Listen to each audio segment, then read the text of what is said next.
What's up, nerds? Welcome back. Since the show is coming, let's go ahead and talk today about Moon Knight number 5.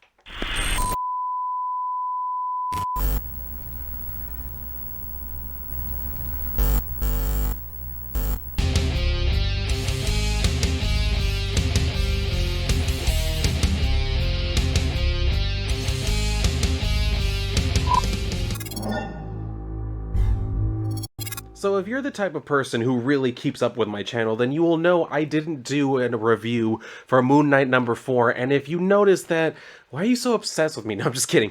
But like, I didn't do a review for number 4 just because I actually don't remember why I didn't do a review for number 4. Maybe I had other stuff going on. There's no way to tell. But anyway, we're picking up here with number 5, and suffice it to say, you'll be able to follow along anyway. Moon Knight is still, yes, in therapy. We come to find out that apparently this is part of like his agreement with, the Avengers or whatever, that he has to go to a therapist and everything like that. And she's kind of just telling him, like, you've been here and you've been talking to me for a while, but you're not being straightforward with me, because she's saying I have concerns. And he's telling her, like, I told you I haven't experienced any dissociative episodes in weeks now. When Jake or Steven do surface, it's only for minutes at a time. She's like, no, I'm not talking about that. She's saying, like, despite your so-called reputation, you are extraordinarily high functioning. People suffering from DID experience episodes during periods of high stress, but your history appears to have increased your stress threshold. As Moon Knight and as a soldier before that, you built an extraordinary tolerance to high stress situations that would cause most people with your disorder to dissociate. I'm not talking about your brain damage either. Your deal with the Avengers stipulates that you have to come and see me and everything. And then she just tells him, like, you haven't been honest with me, Mark. And we see where the house of cards he was building kind of just like collapses. So we cut from there to where he's going back over to his midnight mission. He walks in and his secretary Reese asks him, like, how did, therapy go, Mark? And he says, it was difficult. And then he said, didn't I tell you to call me Mr. Knight? Anyway, he's asking, like, what's going on? She says, well, Terry's in, like, the other room. He needed to talk to you. And he's saying, like, Terry, what does he want? So she's saying, like, I don't know. He's scared.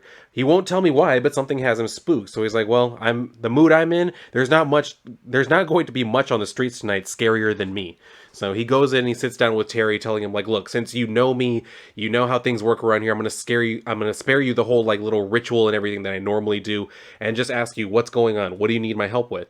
So at first he acts like he's just, very reticent to actually tell him. So he's like, Terry. So he's like, okay, you remember how you kind of surmise that somebody's been, like, gunning for you? He says, messing with you, sending dudes after you. I know who it is. And he tells him it's Soldier, one of the other people that Moon Knight has had in his confidence, I guess we'll say. Anyway, so he says, like, I don't understand.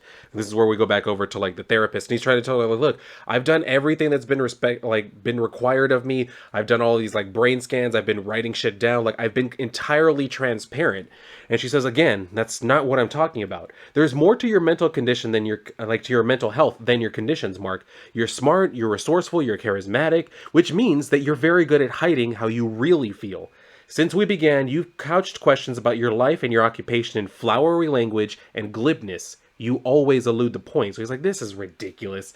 And she's saying, like, can you really tell me that you answered me honestly when I asked about your insistence on being masked? So he just kind of, like, hesitates. It's like, fine, ask a question. So she says, why are you so unhappy? And that's where we go back over to him with Terry, who has taken him to this secret location and everything. So he's like, yeah, this is it. This is his place. And they're walking in. He's telling him, like, yeah, I knew that, Soldier lives with his mom. So when I saw him coming here, it kind of seemed suspicious to me. What seems suspicious to me is that Terry was following Soldier for some reason. You'll see.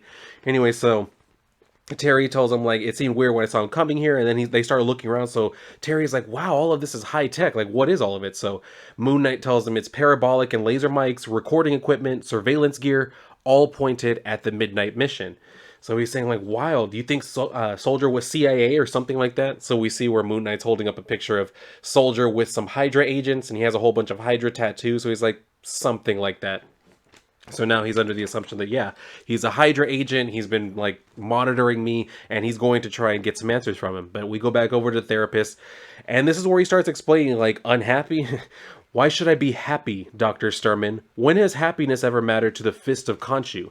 I don't have happiness. I have my duty. I have my debt. So she's like, there it is again. You're answering me the way that you think Moon Knight would talk.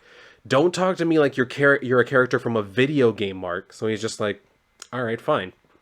And then he asks her, like, are you Jewish? So we leave off on that for right now. And why are you assuming, or why are you asking if she's Jewish? Is it because she's a doctor? I'm just kidding again.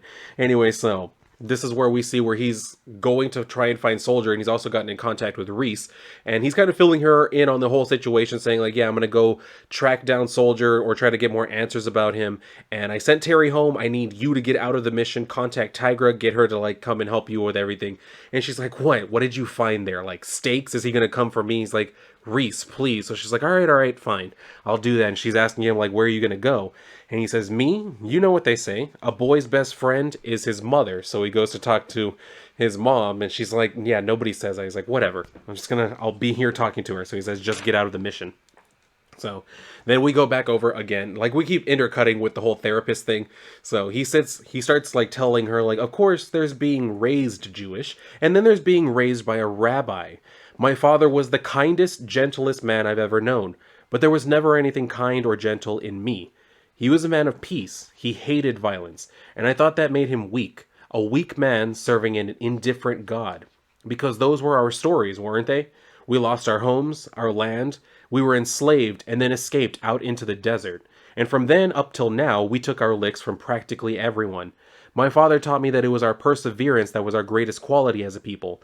How we never gave up our faith, our laws, our covenant with God.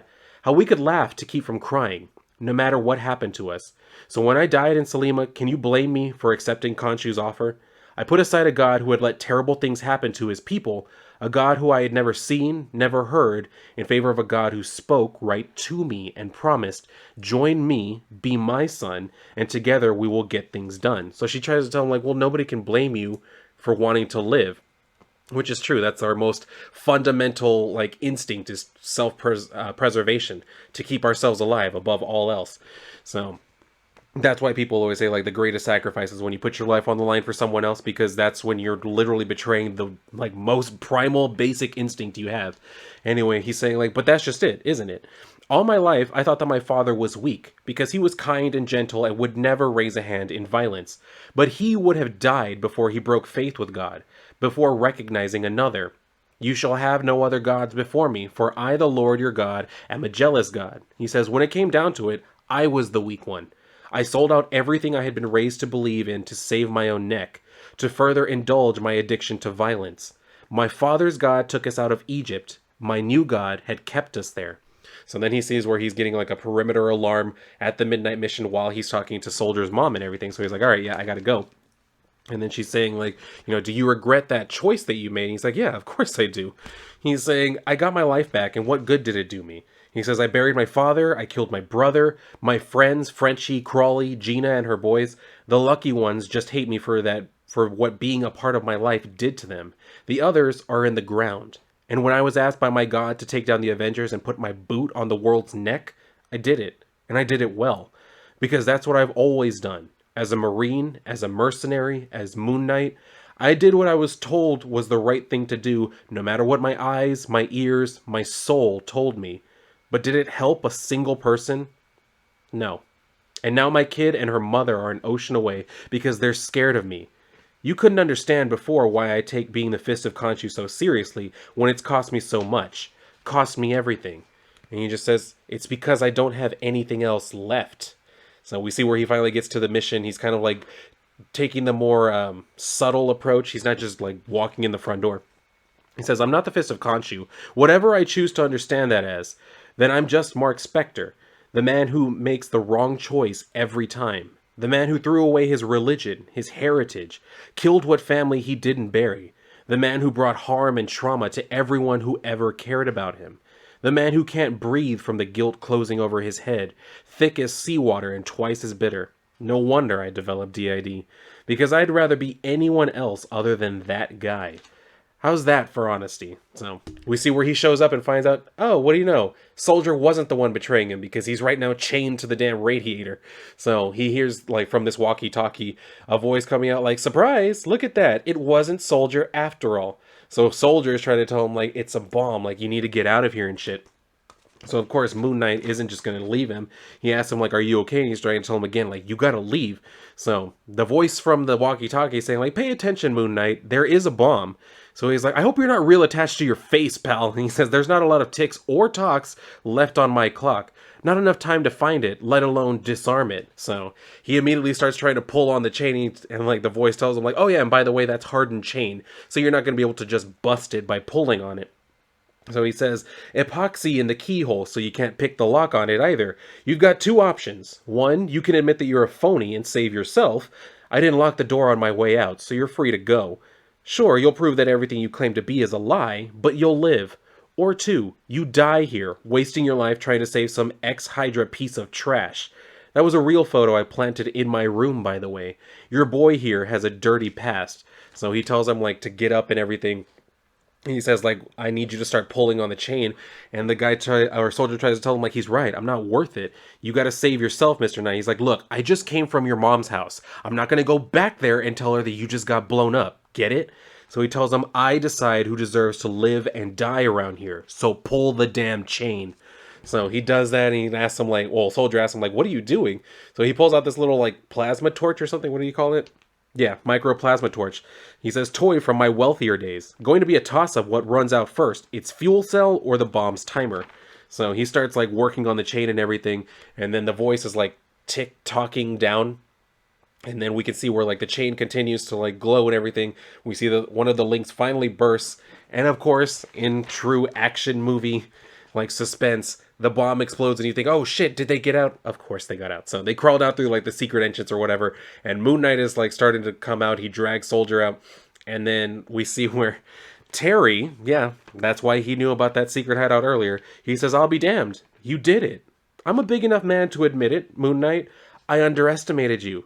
Damn, this is going to be fun." So he's just looking at him. He's like, "Terry?" And he says, "No, you jerk. Terry never existed.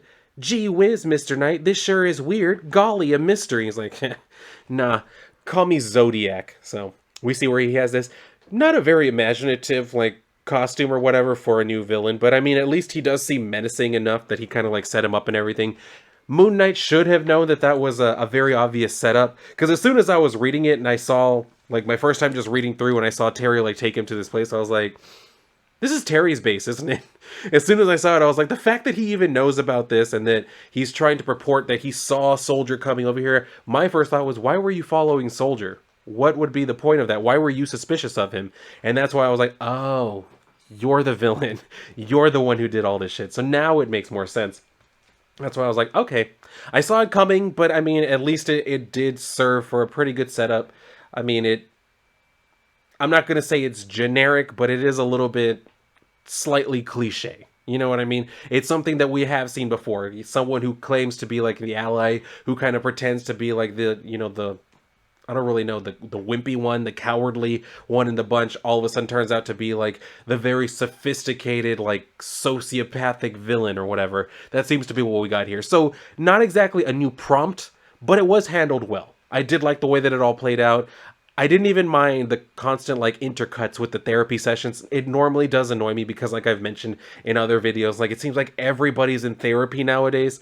So I mean, at least here it kind of served to be more to kind of like develop and flesh out Moon Knight's character, to kind of like explain to the reader more of the complexities of his mind and why he does what he does, how he has arrived at this particular point in his life. So I'm not at all mad at it. It did serve its function. At the same time, they did give us the right amount of like action and intrigue. Well, there wasn't a whole lot of action. It's not like there was any fight scenes or anything, but there was at least enough intrigue, and I'm someone who enjoys like detective and mystery like type of stories, so it doesn't really bother me that they had that in there. So overall, I did enjoy it. I am continuing to enjoy this particular series. The show is coming, and I don't really expect to enjoy that. So I don't know. We'll see. I'm not planning to walk into it with the expectation to hate it, but I mean, we'll see what happens. I wasn't really sure if I was going to be able to watch the whole thing because I canceled my Disney Plus subscription after they fired Gina Carano, and I was like, you know what, I don't need this anymore. So it's actually not, it wasn't supposed to expire until December of this year, but I do have a subscription to Hulu, and I recently got an email from them saying like, hey, we're going to up our prices because now you're going to have access to Disney Plus and ESPN Plus. So I was like, so I really have no choice. I'm not going to cancel my Hulu subscription. I use that for the fucking live TV. So I'm not going to cancel that shit. So that's why I was like, well, damn it. Damn it, Disney, you still got me, but well shit, I'll watch the Moon Knight show and see how they do with that. Like I said, I'm not walking into it with any high expectations. I'm not walking into it with any low expectations. I'm just walking into it saying, "Hey, entertain me. If you got something good to show me, then show it to me. Otherwise, I might not watch the whole thing." But well, we'll see. We'll see how all of that plays out. Overall, the series itself, the comic book series, is actually doing pretty well, at least in my eyes. So I look forward to seeing where that's going to go. But if anybody out there is keeping up with this series, do feel free to share your thoughts with me down below. If you're not, and you just have some thoughts on Moon Knight or the show or whatever, just feel free to share those with me down in the comments below. But if you enjoyed this video, then definitely make sure to like it, make sure you're subscribed, hit the notification bell, that way you know when I'm putting up new reviews. And if you want to share this video out, I appreciate it. I really do. It means something to me, something fierce. So go ahead and do that if you are so inclined. But if you're done here, then go and read a book. And if not, then I'll see you on my next video.